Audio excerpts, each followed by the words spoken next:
Good morning and welcome to the first meeting of our 2025 for the Citizen Participation and Public Petitions Committee. And nice to have you with us. If you're joining us to watch our excitements this morning, we look forward to a series of continued petitions and also new petitions this morning. Our first agenda item is to agree to take item 4 in private, which relates to correspondence that we've received. Are members content to do so? We are, thank you. The second item is to consider new continuing petitions. The first of those continuing petitions is petition number 1865 to suspend all surgical mesh and fixation devices. Now, Katie Clark, I think, was hoping to be with us this morning to speak to this petition, is unable to join us. But I also understand that one of the petitioners has been ill and not able to make a submission which they would have liked us to be able to consider along with the consideration of the petition this morning. So in the light of that, I'm going to suggest to members that we defer consideration of this petition until our next meeting in order that the petitioner be given the opportunity to make that additional submission. So are colleagues content to do that? Thank you. That brings us to petition number 1933, which is to allow the Fernetti survivors to access Scotland's redress scheme, lodged by Iris Tinto on behalf of the Fernetti survivors group. I think I might even detect some of our petitioners and supporters in the gallery. This calls on the Scottish Parliament to urge the Scottish Government to widen access to Scotland's redress scheme to allow Fernetti survivors to seek redress. And members will know this is a petition with which we have been actively engaged for really quite some considerable time. Last considered this at our meeting on the 26th of June, and we agreed to write to the Deputy First Minister setting out our unanimous view that individuals who experienced abuse in a relevant care setting should be able to access the redress scheme regardless of the length of their stay or whether there was parental consent for their placement. Now, we did receive a response from the Deputy First Minister in August restating the Scottish Government's position that the existing eligibility criteria reflects the core purpose of the scheme, which was designed primarily for those vulnerable children who were in long-term care, often isolated with limited or no contact from their families, and it is not minded to change the criteria in either the Primary Act or secondary legislation.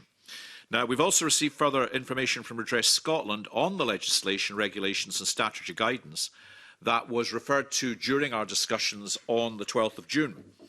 Information has also been provided about decisions to deny redress, with reasons for decisions including insufficient supporting information and the care setting not being covered by the scheme as the application related to short-term care.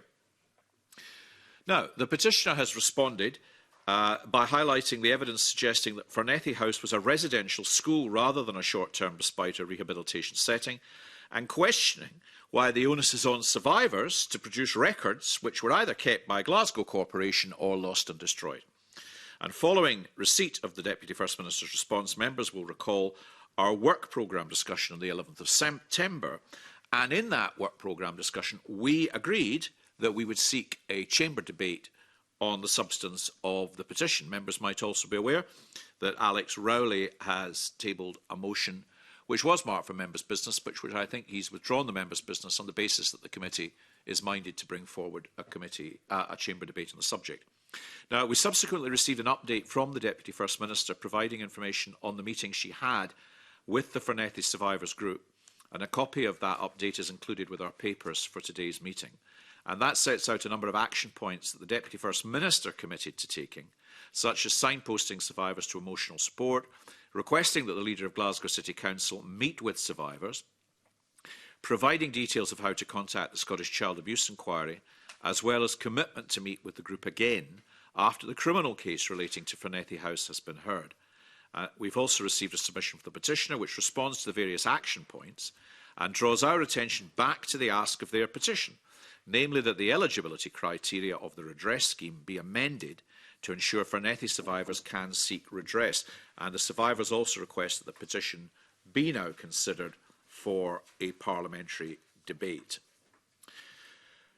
So, do members have any comments or suggestions for action? I'm certainly minded that we don't resile from our commitment to take this forward to a chamber debate, but I wonder, in the light of everything that's been going on ahead of that, if there's further action we think it would be useful to take that would help inform that discussion. Colleagues. Fergus Ewing, are you... Yes, I mean, I entirely agree that there should be a debate in due course. But I think it would be useful prior to that debate and to inform that debate and our work to just glean some more information. Firstly, by writing to the Deputy First Minister to seek an update on any further action the Scottish Government is taking in respect of the action points mentioned in her correspondence of the 5th December last year. And secondly, to write to the Glasgow City Council to ask that she meet with the leader of the Glasgow City Council, I should say, to ask that she meet with the Fernethi survivors to discuss their continuing request for recognition and redress for the abuse that they experienced at Fernethi House. There seems to have been a sort of tussle as to whether the Scottish Government pays or the Glasgow Council pays. This is a pretty unseemly scrap, and one that I think would be preferable not to take place. But given that the Deputy First Minister seems to be trying to get the Council to pay up, then I think we should find out what the Council's view is. But in my view, the Government should pay up anyway, and if they want to use their muscle to try to recover from Glasgow Council, fair enough. They've got the firepower and the lawyers and all the taxpayers' money in order to get the money back. The Fernethi survivors haven't. So why should they be in a position of begging for what they should have had in the first place? Sorry, that's an unscripted bit, Convener. And I think it might be, I'd be interested to know just the some insight into Glasgow City Council's thinking in relation to this issue, because there was an apology offered. It kind of came out, I think, really, rather than being delivered in a structured way. I'd just be interested to know what the timeline is of the way they've considered these matters. Any other suggestions from colleagues? So we're going to keep this petition open. We're still will be going forward with a debate. It'll probably be later in the year. We want to try and clarify some of these other issues so that we can frame a motion as directly as we possibly can when we take it to the Chamber. Are we agreed? We are agreed. Thank you very much. That brings us to petition number 2016 to raise awareness of thrombosis in Scotland. This is a petition that's been lodged by Gordon McPherson. And the petition calls on the Scottish Parliament to urge the Scottish Government to raise awareness of the risk factors, signs and symptoms of thrombosis. We hope to be joined by Jackie Bailey this morning, but she has been detained with participation in another committee. And we last considered this on the 20th of March 24, at which time we agreed to write to the Cabinet Secretary for NHS Recovery, Health and Social Care. We sought clarification on a discrepancy between figures for deaths related to thrombosis each year highlighted by the petitioner. The Cabinet Secretary has explained that the smaller figure provided covers deaths from venous thrombosis, and the larger figure includes both venous thrombosis and arterial thrombosis. The risk factors of venous thrombosis and arterial thrombosis, which can lead to heart attack and stroke, are very different. Therefore, the Scottish Government has different strategies for each, including its approach to public awareness raising and clinical guidance. The response points to the Scottish Intercollegiate Guideline Network's National Clinical Guidance on the Prevention and Management of Venous Thrombolism in patients with COVID-19. That was published in 21, and the National Institute for Health and Care Excellence's guidelines, which were updated in August 23. The Cabinet Secretary states that in light of the updated material for clinicians and revised guidance for the general public, the Scottish Government has determined that the cost of a public awareness campaign on thrombosis is not justified at this time. Colleagues, do you have any suggestions as to how we might proceed? David Torrance. Thank you, Convener. In light of the information the committee has received, I wonder if we would consider closing the petition under Rule 15.7 of Standard Orders on the basis that the Scottish Government has determined that in light of the updated material for clinicians and revised guidance for the general public, the cost of a public awareness campaign on thrombosis is not justified at this time. In the light of that suggestion and David Torrance's proposal, are colleagues minded to agree? We are. So we thank the petitioner very much, but in the light of the Government's response, we will move to close that petition. Petition number 2017, which is to extend the period that specialist perinatal mental health support is made available beyond 1 year.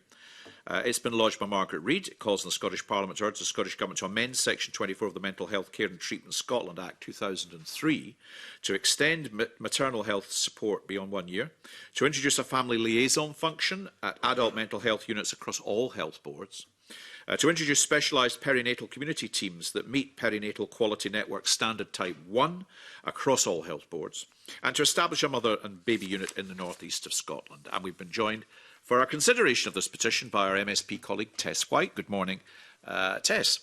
We last considered this petition at our meeting on the 17th of April, when we agreed to write to the Minister for Social Care, Mental Wellbeing and Sport, and we requested an update on the Options Appraisal Report publication. And the Minister stated it would be published in due course. However, we understand that, notwithstanding that, it hasn't. So there is no report yet that has been published, and that was April last year. The Minister's response also highlights that development of a draft service specification for perinatal mental health service has been identified as a priority area. The response from the Minister states her intention to provide £85,000 in this financial year being the one we're in. Oh, that's going to have to come to support the first phase of work to develop intensive treatment services for perinatal women, their infants and families in the north of Scotland. And before I ask colleagues for comments, I'll invite Tess White to address the committee. Thank you to the convener and the committee for the opportunity to speak today. And it's fortuitous because the petition was once again in the press last week with coverage in the Courier. So this is a difficult and emotive topic, and I pay tribute to my constituent and the petitioner Maggie for her ongoing work to improve perinatal mental health support for women in the North East and across Scotland. Convener, as you know, this is my third time appearing before the committee on this petition, and frustratingly, there's been little progress by the Scottish Government towards advancing its key aims. And it seems that we're no closer to extending the period that specialist perinatal mental health support is available, and we still don't have a mother and baby unit in the North East. The recommendations of the Strang report into Tayside's mental health services still haven't been satisfactorily implemented. And worryingly, committee, stakeholders have advised that since the dissolution of the Perinatal and Infant Mental Health Programme Board in 2023, there are no clear plans for the long-term strategic planning and monitoring of specialist perinatal mental health services. And have also been advised that there are no clear timescales for the completion to meet the recommended service models for different parts of the country. And at the core of Maggie's petition is the premise that new mothers who suffer mental ill health should be kept safer and should be kept much safer than they are now.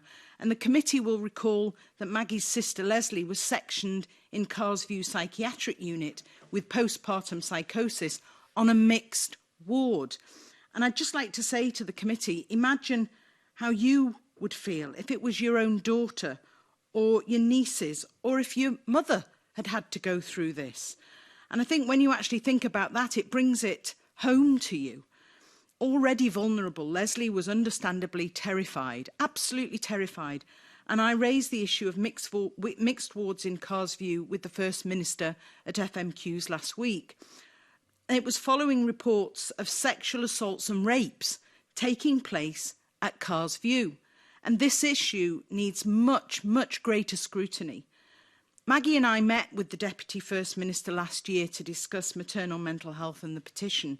And the Deputy First Minister undertook to see Carsview for herself, which she visited last week with the Minister for Social Care, Mental Wellbeing and Sport. So that makes me additionally surprised why she hasn't found that money that she's promised. We're awaiting detailed feedback on the visit last week, committee. So I'd just like to finish with Maggie's words and leave Maggie's words with you. This is not,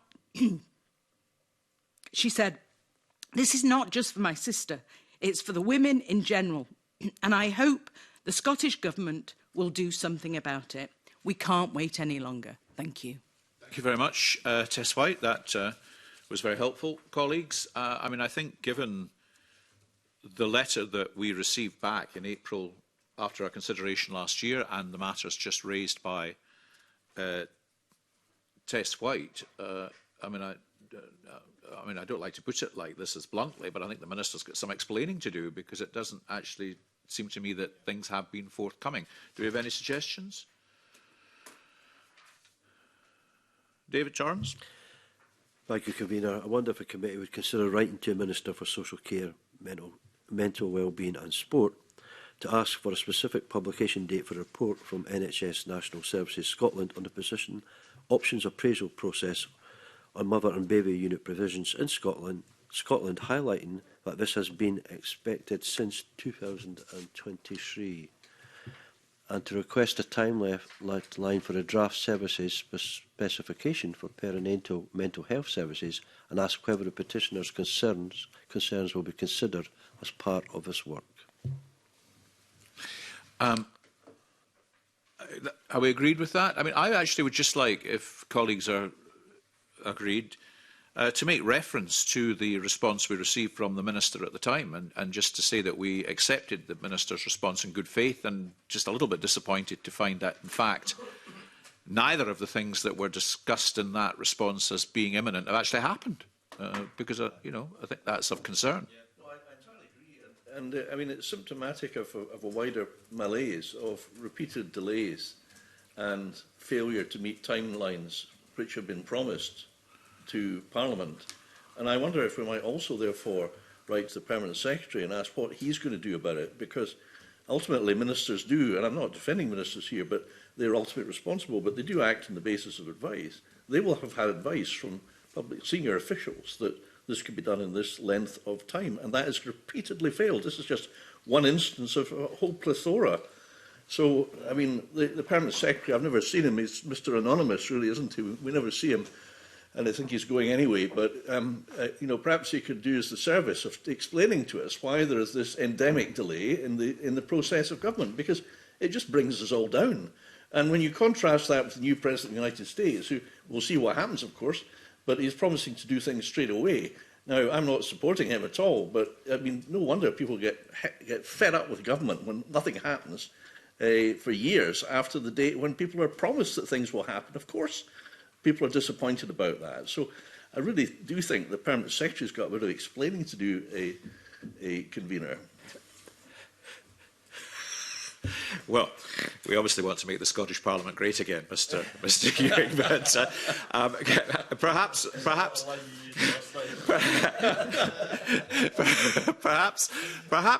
what might be a way forward on your latter point would be for me to raise this at the conveners group to see whether, in fact, this was an experience that other committees and conveners were finding, and to explore with them whether they think it might be an idea to write to the Permanent Secretary if that's the case. Could we maybe approach that suggestion in that way? So the compromise is we make the Scottish Parliament great again slowly. No, that's fine with me. Yeah. Fine. Are we agreed on the wider set of suggestions, colleagues? We are. Thank you very much. Petition number 20. Thank you, Ms. White. Petition number 2018 to recognise the value of swimming pools and to provide financial relief to help keep pools open. This petition has been lodged by Helen Plank on behalf of Scottish Swimming. The petition calls on the Scottish Parliament to urge the Scottish Government to keep our swimming pools and leisure centres open by providing financial investment for pools. And we've been joined for our consideration of this petition by our MSP colleagues Neil Bibby and Fulton McGregor. Welcome to you both, and I'm obviously familiar that this was an item that also found some airtime in the Chamber last week as well, with really considerable widespread cross-party support underpinning the matter raised. We last considered it in March last year, and we agreed then to write to the Minister for Social Care, Mental Wellbeing and Sport.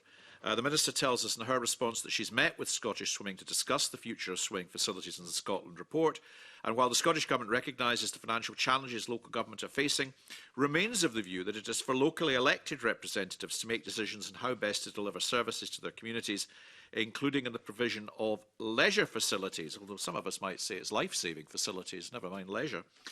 We've received a submission from the petitioner highlighting Dundee City Council's plans to close 5 school swimming pools which the petitioner uses a further example of the budgetary pressures facing councils across Scotland that are putting public pools at risk of closure. And the submission also surmises opinion polling on the benefits of swimming pools, with 88% of responses in agreement that pools are important for communities, often acting as community hubs. And they're also important because they teach people how to save their own life and perhaps somebody else's in extremis. We've also received correspondence from our colleague Liz Smith, reiterating her support for the petition. And before I invite comments from the committee, I'll invite both Neil Bibby and Fulton McGregor to contribute to our discussion. I'll just do it alphabetically. So, Mr Bibby. Thank you. Good morning, Convener, to you and the committee, and thank you for allowing me to join you this morning. I'm sure we all, as you've said, Convener, appreciate the life-saving skill of swimming and the importance of our swimming pools and the health benefits it can provide to people of all ages.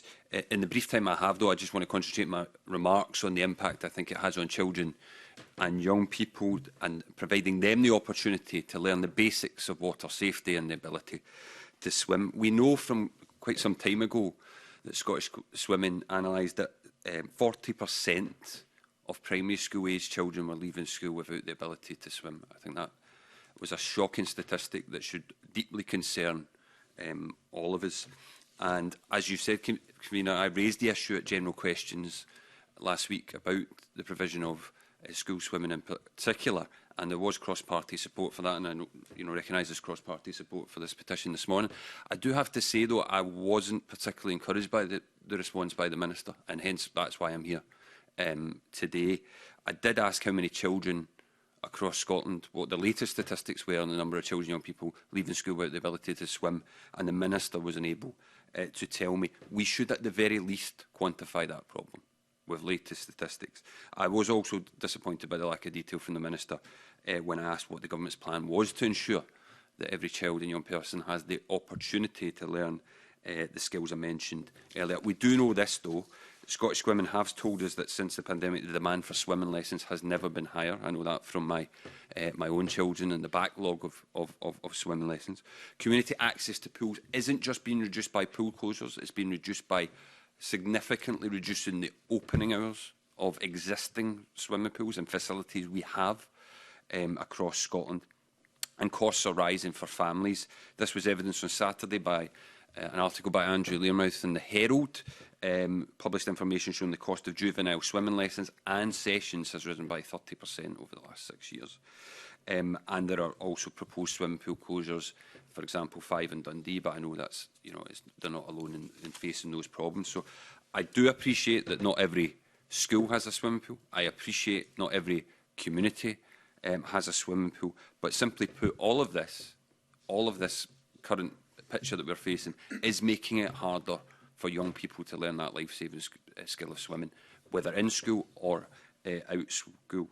The petition obviously urges the Scottish Government to help keep our swimming pools and leisure centres open by providing financial investment for pools.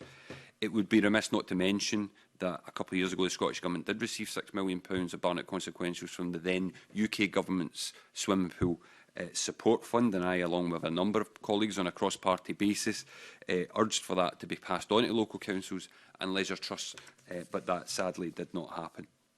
We of course have to recognise that swimming pools are expensive to run, and particularly with energy costs involved, but also have to recognise we've had swimming pools for decades that have survived energy crises in the past, and I think we also need to plan for now for the event of energy prices hopefully reducing in the years to come. But I would ask the committee to consider, in addition to the petition, is the current status quo is not good enough. It would of course be welcome if the Scottish Government were to do what Scottish Swimming are calling for. Who wouldn't agree with that? But if not, the question is, what is the Government and what is the Parliament going to do to ensure the provision we have is properly utilised, identify the current extent of the problem in relation to young people leaving school without the ability to swim, and what is the Government's plan to address that? And I hope members of the Petitions Committee will consider these points and raise these questions with the Scottish Government. Thank you very much, Mr Bibby. Mr McGregor. Thanks, Convener. Pardon me. I broadly agree with Mr Bibby's remarks there. As he alluded to, this is an issue that I've long advocated for within the Parliament as well. Two motions that I've put down during this parliamentary session alone: the publication of National Primary School Swimming Framework and the role of swimming pools. Both achieved cross-party support. So I think that point that you made at the start, Convener, that there is cross-party support around this is very important. I also had a really successful garden lobby event back in March 2023, which was entitled "Everyone Can Swim, Save Our Pools." So there is a wee bit of history there as well. Just like Neil Bibby, I've not probably got the time to express the full views on this, but I would point to the many benefits of swimming: mental health, physical health, community cohesion, social and safety skills. All things that can be improved by swimming. And Scottish Swimming themselves have cited research that the social value of swimming in the UK is almost £2.5 billion. So a small investment in protecting pools now will provide exponential returns for society in the future. But one of the things, Convener, that you mentioned in your opening remarks, which I think got broad agreement, was that I do believe, quite strongly believe, that we need to move away from this notion of swimming just being another hobby or a sport, as of course it can be argued that any sport brings similar benefits in terms of the things that I've just cited. But I think we need to go back to considering swimming as a vital or an important, at the very least, life skill. Now, I don't know about other members here today, but that, I feel, was definitely the case when I was growing up in Coatbridge. We used to go to the Coatbridge baths as part of your curriculum, both at primary school and at high school, and everyone was given the opportunity to learn to swim. It was really embedded into you that this was a life skill, learning to swim. Now I feel like, personally, across the country, it is more down to whether the family have finances to do it. I'm fortunate enough that I'm able to send my children to swim lessons, and whether it's a priority on that family's radar, whether they've got the finances or not. So I do feel that we need to move back to being more of a life skill, and I don't think that the time could ever be more important than it is just now, perhaps boosted by the pandemic and us all seeking more outdoor activities. I can't be the only one here whose Facebook is filled with people doing wild swimming or duking. I've tried it myself as well. It's very good, and quite rightly people should be accessing our lovely seas and lochs. Are some of the cleanest in the UK, if not Europe and the world. Why shouldn't people be accessing that? But it needs to be safe. And it could be, I've said before, that this is possibly a perfect storm if you've got the least amount of people able to swim than perhaps we've ever had, combined with more and more folk accessing outdoor swimming. I think that we need to take the opportunity for swimming to become seen as a life skill again.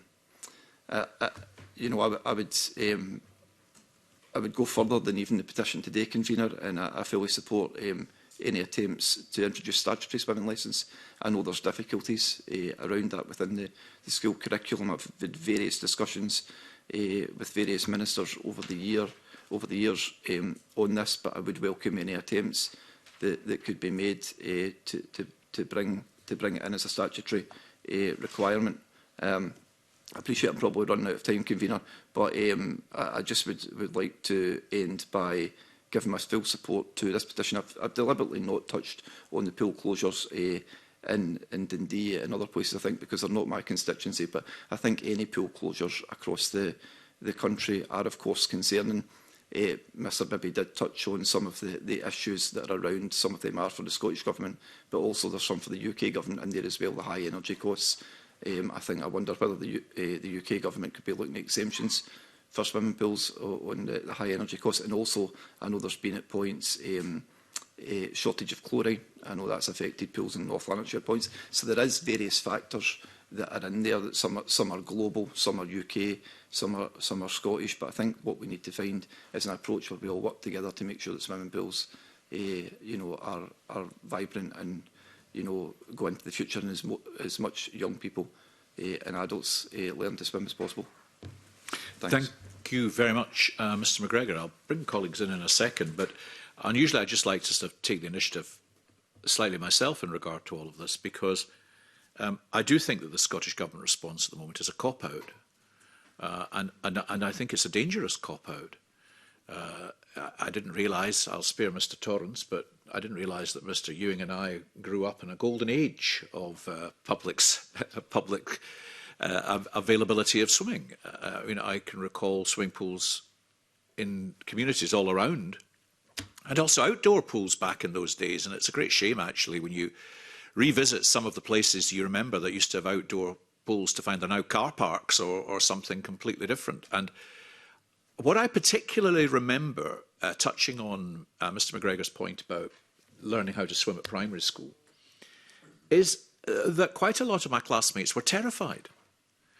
But they were learning to swim together at an age when they could overcome that fear and learn how to swim. And if you don't do it then, the peer group pressure that builds up on you as an older person having to admit that you can't swim or trying to learn to swim at a much later date is probably an obstacle to a number of people then actually seeking to learn how to swim because they can't do it. And we're an island nation. We are surrounded by water.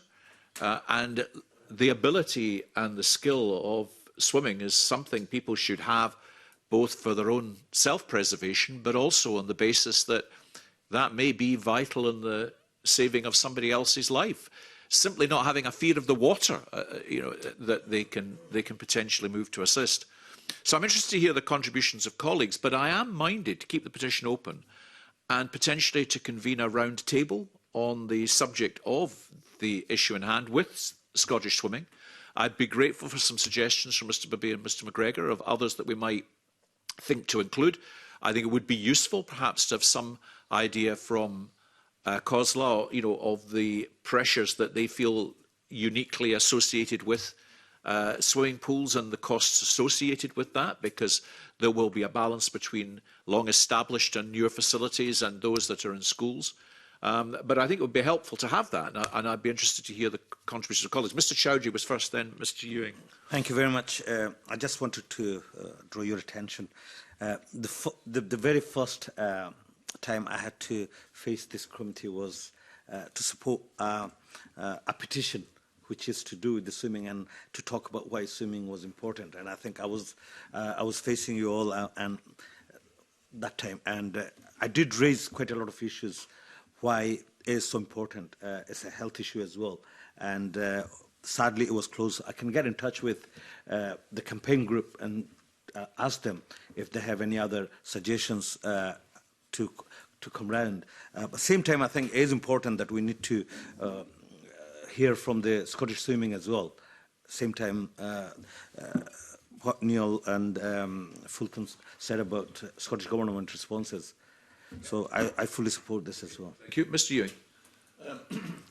Yes, I was impressed by the arguments that Mr. Bibby and Mr. McGregor put, and also the range of support across political parties for ensuring that in Scotland we go back to the golden age that in our boyhood we enjoyed. I thought I pulled rank in you in terms of age, convener, but hey ho. And as you move gently towards the other end of life, nearer the crematorium stage, as one suffers more from things like arthritis and so on, and can't do load-bearing exercise, to be serious, there's an awful lot of people whose exercise consists of swimming who can't do other forms. So it's not only children, it's not only life-saving, but it's beneficial. Also, I was really struck with Mr. McGregor's point that all sports are beneficial if you take part. It's good for mental health, physical health, well-being, endorphins and all the rest of that. And believe it or not, I used to be quite active in that front myself. But I think you made the salient point. The swimming is different, and it's got far more benefits and a broader range of benefits, as well as the life-saving aspects of it and so on. So. And your own comments I entirely endorse. So I don't think we should close this petition at all. Moreover, I think that towards the next election, I would be surprised were it not that this finds its way into the manifestos, certainly of the main parties. And you have to make choices, and local authorities are the ones that have to do it. I think the passing of the buck by the Scottish Government to local authorities is just, it's not acceptable, really. It's just not on. You can't pass the buck if you're in charge. If they want suggestions about saving money, well, why do we have full swimming pools instead of empty cycle lanes all over the place? They seem to have unlimited funds to construct cycle lanes, which, as far as I can see, remain empty from dawn to dusk. Not least because they're on steep hills, which nobody except a limping cyclist can actually navigate. But that's just one suggestion. I could come up with 5 or 6 others quite easily, but I'll spare the committee that. I think a round table is the very least we can do. I wonder if we could maybe just pause and think what else we might do, convener, because unlike so many other topics that plainly are the responsibility of local authority, like refuse collection and so on, vital functions in themselves, this is a far broader range of benefits. You cannot just say this is a matter for local authorities. Yeah. No, I very much agree with that, because I think, given that there are pools now really under very live, active threat of closure, if it's not the wrong metaphor, the baby could go out with the bathwater here. We literally could lose a resource, and it'll be far, far harder to do anything about it if it's gone than it will be to try and maintain and preserve the resource that currently is there. Any other comments from colleagues? Mr Torrance. Thank you, Convener. I'm glad the Convener had the luxury of a swimming pool and outdoor pools when he was younger. Our swimming club was in the harbour in Kirkcaldy until we built a pool. I've still got nightmares about it. That's what I'm going to say at the end of it. I'm wondering if the committee can write to Dundee City Council, because the 5 pool closures they mentioned there were all for schools, and I'm just wondering if we could go into detail about the reason, because many schools, when the pools were built many years ago, these infrastructure now will be deteriorating and costly to try and replace. So I'm wondering if that's one of the reasons why. Yeah. Well, to see what we're going to put no, I think we do want to be informed yes. in these matters, I think. But it's whether or not we take the view there is a national issue in relation to that. Have you anything to add, Mr Golden? Are you content? I think it would be useful, obviously, Mr Torrance has highlighted Dundee, but it would be useful to get an overall picture in every council area in Scotland about, and then would actually be better able to ascertain where the pinch points might be. Which is part of why I thought we should maybe approach COSLA as well. I know our colleagues aren't here to give evidence to the committee as such, but I just wonder, having heard their submissions, if there are any organisations they think we might want to include beyond those we've mentioned in any round table. I would maybe reflect on that, convener, and come back to you. I think yes, Scottish Women would have, maybe have other suggestions. In terms of good practice in local authorities, Inverclyde Council may be worth looking at. They've certainly, despite financial challenges, done a lot of positive work in terms of providing free swimming for Inverclyde school children and a primary 5 swim lessons 8-week programme. So they might be worth considering. Okay, and maybe we could give some additional thought as well to others that we might have. But are we content to proceed? Mr Ewing? Yeah, I know that other MSPs have obviously taken an acute interest in this. I wonder if we could maybe ask for their views as to who might be at a round table, so that we're not excluding them. Liz Smith, for example, yes. I think was one of them. That is a thought. Just if we look to see those people that participated in the Chamber Exchange last week who might want to contribute. In relation to a point, Mr McGregor. Yeah, no, it was just to add on what Neil and Fergus have said there. Scottish, when I set up that event I referred to earlier, Scottish Women were really good at bringing the major stakeholders together to that event from across Scotland. So I think they would be a good source of information for the committee for a round table as well. And we can certainly do that. And of course, they are underwriting the petition. So, I mean, that would be useful. Just in relation to a point Mr Bibby made in his advice, I gather in response, the Scottish Government did say to us that the Barnett consequentials were spent on a range of measures, including local government pay offers, additional costs relating to Ukrainian resettlement, and additional capital funding for the NHS. So that was where they say the consequentials went at the time. Are we content? We are, I think. Thank you all. Thank you very much. That brings us to the next petition, which is petition number 2068, which is to review and cap public sector facilities, senior management salaries, and that's led by John Dare. The petition calls on the Scottish Parliament to urge the Scottish Government to commission an independent review of public sector salaries over £100,000 per annum and to introduce an appropriate cap. And we last considered this at our meeting on the 20th of March last year. We then sought to write to the Scottish Government seeking a fuller response to the issues raised in the petition, and that response reiterates that pay restraint for the highest paid and targeted uplifts for the lowest paid have been key principles of the Scottish Government's approach to public sector pay for many years. It states that many public sector staff earned over £100,000 are very highly qualified and experienced. The Scottish Government's review of the Chief Executive Framework was published in October 24 and states that the framework will be updated with the review's recommendations. The review found that pay restraint for higher paid employees has been achieved and recommends that restraint should continue on a looser basis. The Scottish Government is of the view that undertaking an independent review of all the senior pay over £100,000 across the public sector would actually in itself come at a significant cost, and therefore it does not feel that that would be a good use of public money to conduct such an independent review at this time. Do members have any suggestions or comments for action? Mr Torrance.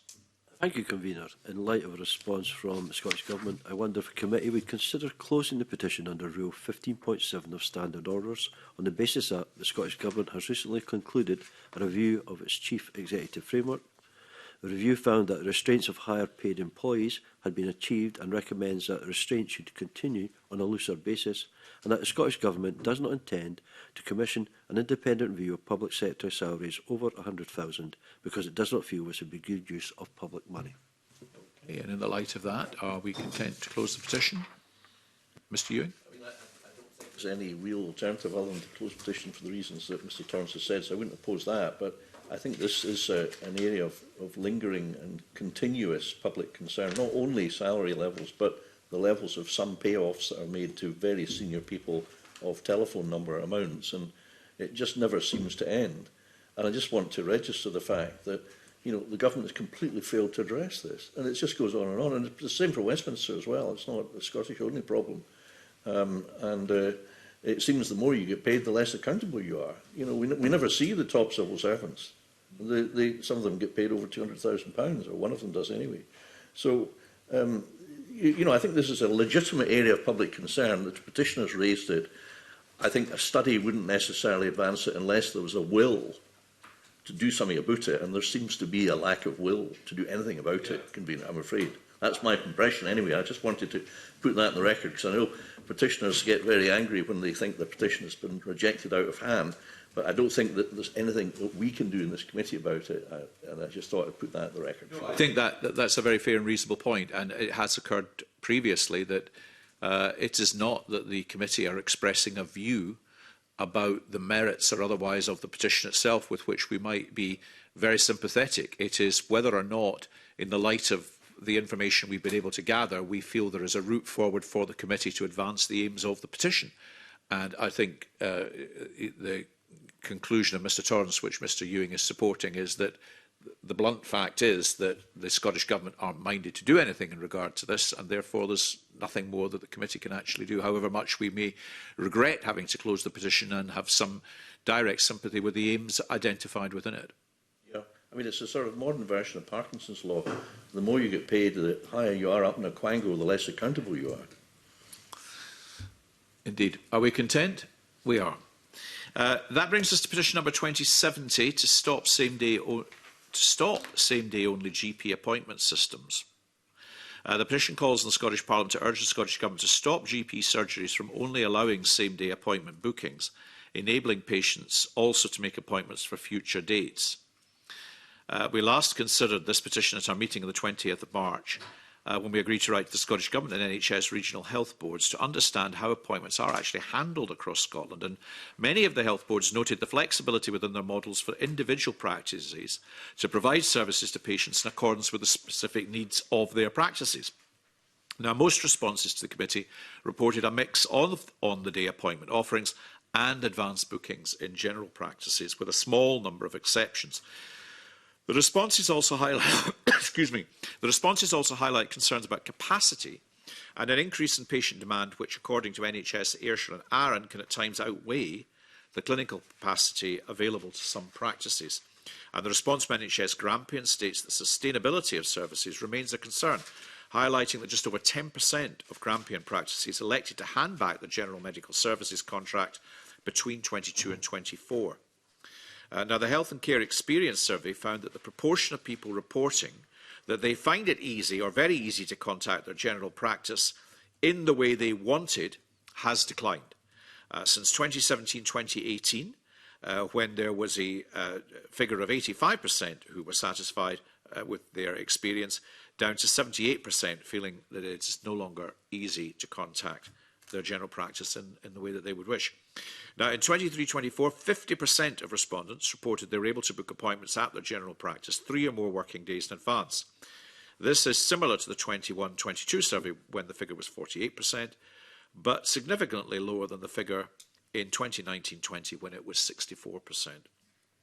Do members have any comments or suggestions for actions? Mr. Golden. Thank you, Convener. I think this is a massive issue. I'm aware of surgeries in my region where you're looking at 1,000 calls to see a doctor, which is unacceptable, both in terms of treating health conditions, but also preventative care as well, with the result that many present at accident and emergency as the only way they can actually see someone.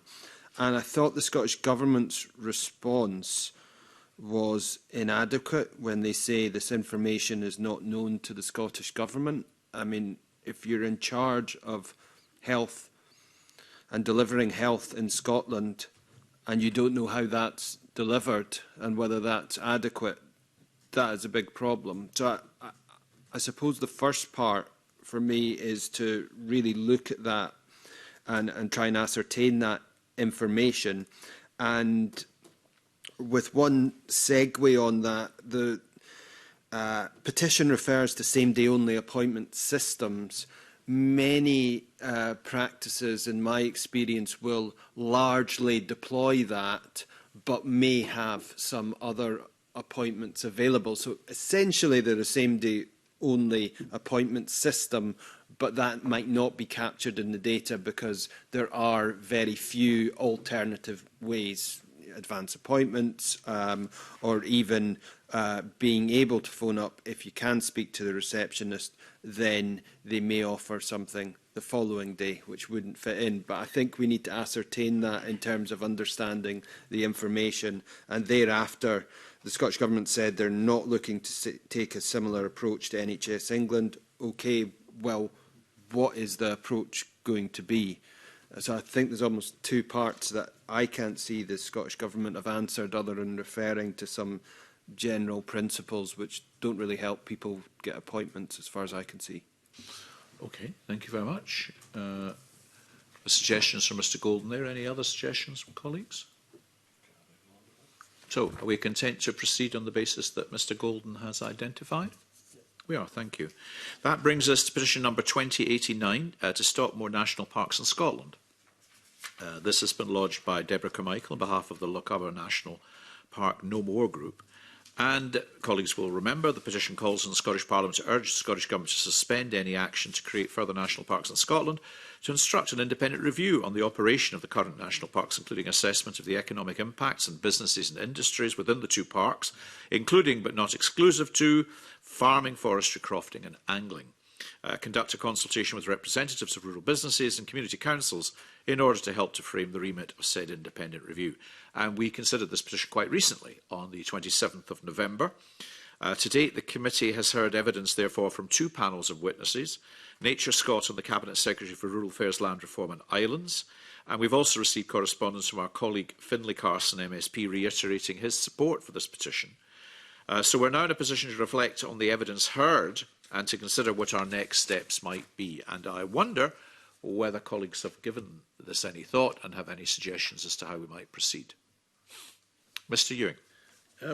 Yes, I think we should write to the Cabinet Secretary for Rural Affairs, Land Reform and Islands to highlight the issues raised during the committee's consideration of the petition, including concerns about the evidence base for designating a new national park, particularly on the impact of existing national parks. Second, the lack of clarity and trust in the consultation process currently underway, conducted by Nature Scott. And third, the need for an independent review of the existing national parks and their performance, which was what the petition called for inter alia. Could I just add that since the evidence session we had with the Cabinet Secretary, where she indicated that she ruled out the holding of a local referendum of people living within whatever the boundaries may be set or proposed to be set for the national park, that was ruled out apparently absolutely. But since then, Convener, could I point out that the Dumfries and Galloway Council, by a very substantial majority, had a vote and said there should be a local referendum. And so I wonder if we could also ask in the letter to the Rural Secretary if she's aware of that and what her response is, and whether she will reconsider that in the light of very clear expression of the opinion of local representatives. And finally, could we also write, I think out of respect to the Council, to ask for details of their decision and how they believe matters might be progressed, so that they are involved, given their local knowledge of the area. Thank you. Any other suggestions? I mean, I'm minded that the three areas that Mr Young has identified prior to his suggestion in relation to drawing attention to the Dumfries referendum were all issues that were apparent to the Cabinet Secretary, but were very heavily reinforced by the majority of those people from whom we were fortunate enough to hear. I do recall the Cabinet Secretary in her evidence very specifically saying that she had not come to any final decision, that there was no presumption in her mind as to where the evidence that was being gathered might lead.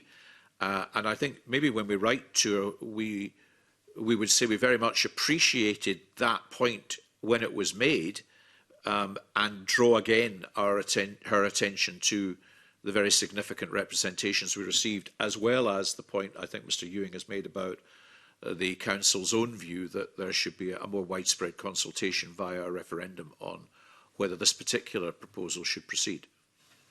Are colleagues content? We are.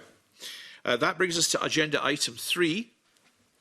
And I'm going to just reverse there because I have seen Mr Ruskell sitting very patiently with us this morning, so I'm just going to go straight to the second of those two new petitions that we're going to hear in order that he may be released to attend to other business, because the first of those two new petitions, and as always for anybody who might be joining us today because the petition is being heard for the first time, can I say that in advance of a consideration of the petition, we do two things. One is we go to the Scottish Parliament's independent research unit, SPICE, to get an understanding of the issues raised in the petition.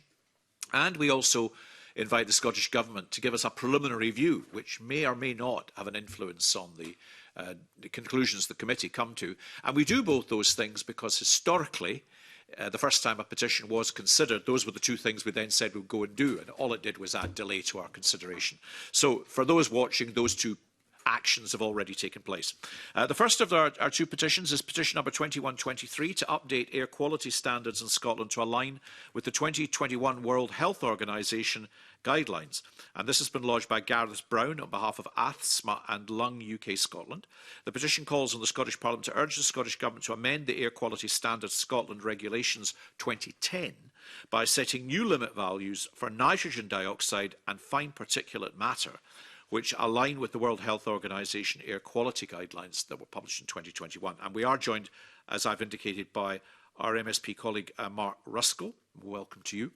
As the SPICE briefing to which I referred a moment ago sets out, poor air quality is a threat to human health, with Health Protection Scotland estimating that around 1,700 premature deaths in Scotland annually are attributable to air quality, though other studies suggest the figure could even be higher than that. It's noted that the World Health Organization's guidelines are not legally binding and that governments can use the guidelines, and here's a quote, in different ways depending on their technical capabilities, economic capacity, air quality management policies and other political and social factors, which seems to be a very, very wide discretionary set of criteria. In its response to the petition, the Scottish Government states that its Cleaner Air for Scotland 2 strategy is due to expire in July next year, with a planned review of the strategy expected that will consider current air quality standards and objectives with the updated World Health Organization guidelines, values being a factor in its consideration. Now, we've also received a submission from the petitioner, which notes the serious impacts of poor air quality on public health, as well as highlighting the economic consequences, in particular, through days lost at work and costs to the NHS. Asthma and Lungs Scotland have also found that, based on local authority annual summary reports for 2023, only 4 of Scotland's 32 local authorities would actually meet the new World Health Organization guidelines, which it sees as a demonstration that Scotland could adopt the lower limits while recognising that more work will be required to achieve these targets. The submission also refers to the parliamentary questions tabled by Mark Ruskell. So at this stage, I invite Mark Ruskell to offer his thoughts to the committee. Well, thanks very much, Convener. I'll offer some brief thoughts on this issue because potentially there's quite a lot of issues to unpack in the committee's consideration of it. I should also say I'm a member of the Net Zero Energy and Transport Committee that has already undertaken some scrutiny of the government's existing air quality strategy, and also Deputy Convener of the cross-party group on lung health as well. I'd make 2 quick points. I mean, firstly, when the government's current regulations were set was 2010, so some time ago.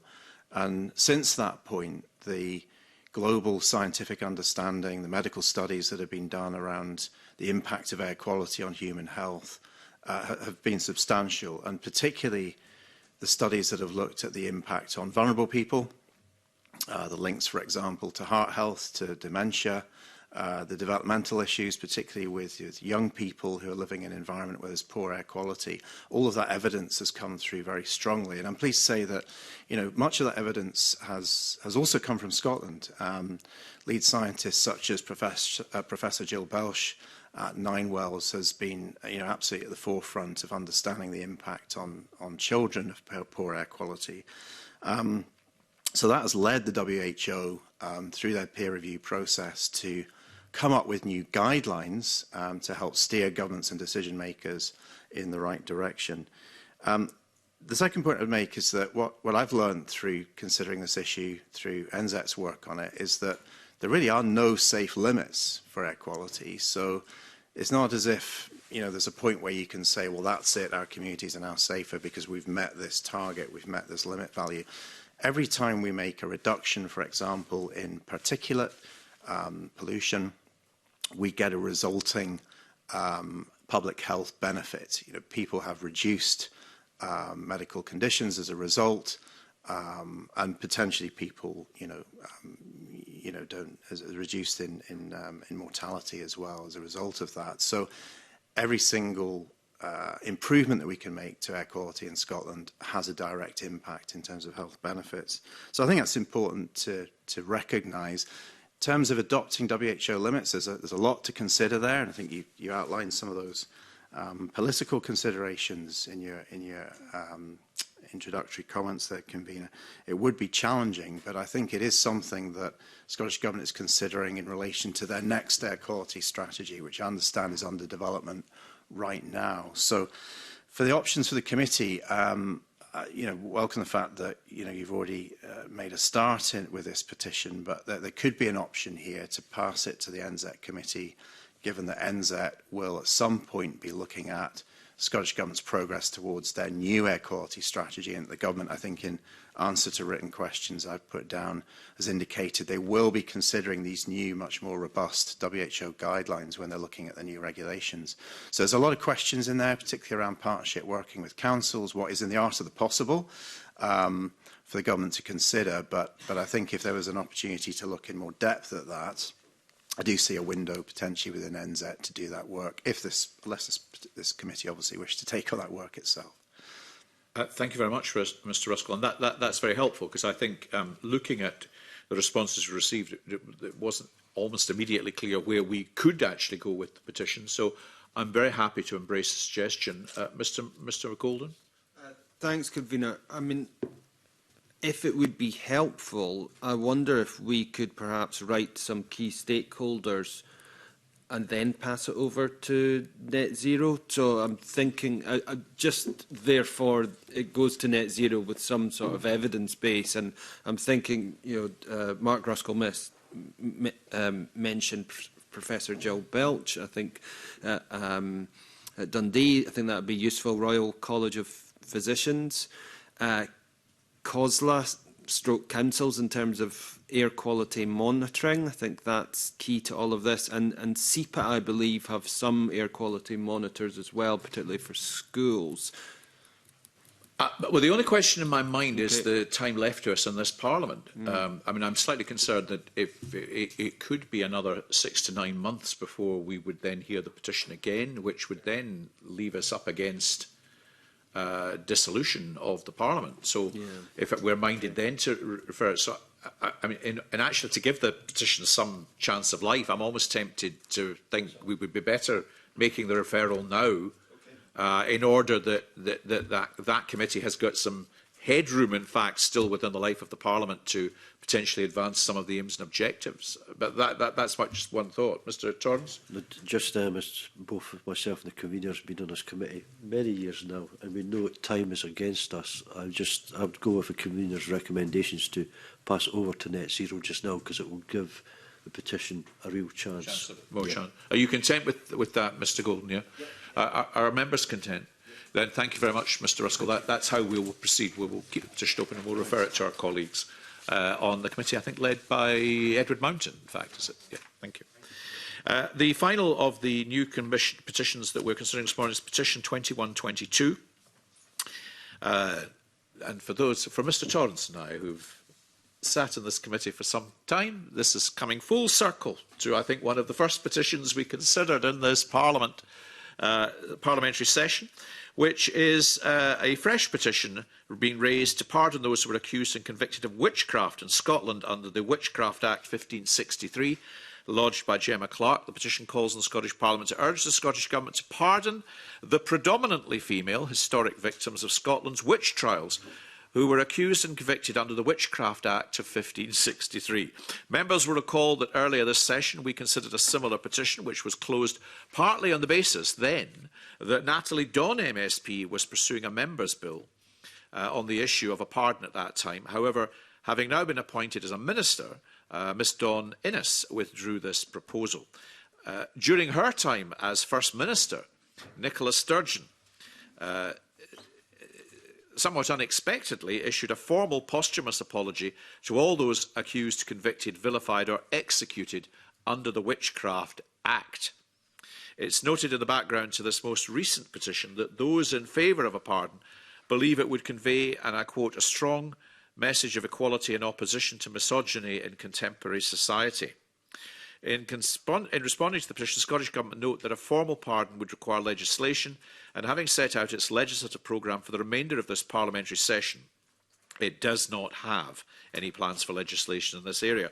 The response also states that the Government would give careful consideration to any fresh proposal for a members' bill in this area, though I think, frankly, I would have to note that were we in the current parliamentary session, now I'm afraid the chances of a members' bill are zero, bluntly, given the backlog of members' bills that have already been advanced and the advice that I think has already been given to members who might be considering lodging any fresh bill at this stage in the process. So I think that really is probably not a viable option.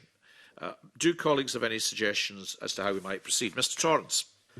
Thank you, Convener. In light of the length of time that Parliament has left and how short it is for a members' bill or any bill to go through, and that the Scottish Government has highlighted through its legislative programme, I wonder if the committee would consider closing the petition under Rule 15.7 of Standing Orders on the basis that the Scottish Government has set out its plans for legislation in this Parliament, which does not include any plans for legislation in this area. But in closing the petition, I wonder if we could highlight to a petitioner that they have the right to bring a fresh petition back at a new session, where you will have a 5-year session and more chance of getting legislation through in that time. Or highlights the petitioner that they could seek to approach a new member of the next Parliament to see whether they would be minded to bring forward a members' bill on the subject as an alternative route forward than simply coming back with a fresh petition. Are colleagues content that we act on that basis? So we are. So we thank the petitioner and hopefully we'll understand why we've acted as we have and the options that might be available to us. That concludes the public part of the meeting today. Our next meeting will take place on the 5th of February, and we now move to private session to consider agenda item 4.